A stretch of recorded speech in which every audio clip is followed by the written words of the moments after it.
देखो मैं जब समझा रहा हूं तो तुम्हें समझ में आ रहा है, ठीक है, क्योंकि ऐसे क्वेश्चन मैंने बहुत सारे सॉल्व कर रखे हैं, तो मुझे पता है किसको लेना है, किसको कैसे लेना है, किस सेंटेंस को किस तरीके से रीड करना है, ठीक है। वो आइडिया मेरे पास है, वो आइडिया मैं तुम्हें इस क्वेश्चन को करवाते टाइम वो दे रहा हूं, ठीक है।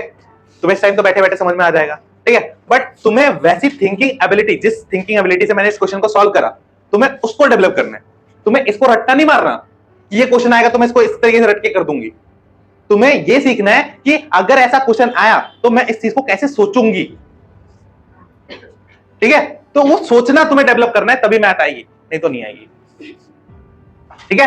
तो मैथ्स में क्रिटिकल थिंकिंग जो तुम्हारे ब्रेन की होती है, क्वेश्चन को पढ़ के, ठीक है, कुछ को तो बस क्वेश्चन आता है, पढ़ लेते हैं, कुछ समझ में नहीं आता, ऊपर से चला जाता है, ठीक है, तो वो बनोगे फिर तो मैथ नहीं आएगी। जैसे मैंने एक एक लाइन को पढ़ा, डिकोड करा, तुम्हें समझाया, है ना, उस तरीके से तुम भी एक एक लाइन को पढ़ो, क्या कहने की कोशिश कर रहे हैं समझो, और फिर आंसर करो। कोई नहीं एक दिन में एक ही क्वेश्चन करोगे, धीरे धीरे टाइम और टाइम दोगे तो और प्रैक्टिस करोगे तो जल्दी जल्दी कर पाओगे, जैसे मैं अभी कर रहा हूं। तो तुम्हें क्या करना पड़ेगा, मैथ में ज्यादा प्रैक्टिस क्यों बोलते हैं, ज्यादा प्रैक्टिस इसलिए नहीं बोलते कि तुम एक ही क्वेश्चन को बार बार प्रैक्टिस कर लो तो रट जाएगा।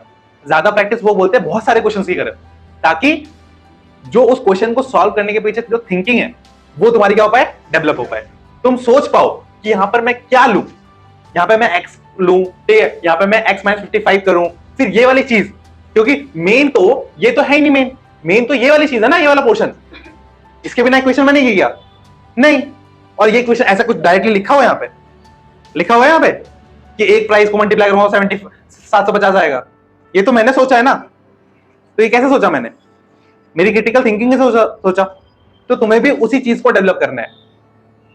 बस नहीं, मैथ रटने से नहीं समझने से आती है, और समझना क्या है ये समझना है, ठीक है। सीखना क्या होता है, जब कोई मेथड आता है उसको सीखना होता है, ठीक है। बस नहीं, ऐसे क्वेश्चन में समझना होता है कि इस क्वेश्चन में ये चीज नहीं दी गई है कहीं पे भी। तुम 10 बार पढ़ लोगे पूरे क्वेश्चन को, फिर भी तुम्हें ये चीज कहीं नहीं मिलेगी ऐसी लिखी हुई कि 750 केक खोलोगी, ठीक है। तो इस चीज को तुम्हें किसी भी तरीके से डेवलप करनी पड़ेगी, अगर तुम 10th क्लास में मैथ्स में अच्छे मार्क्स तुम्हें चाहिए।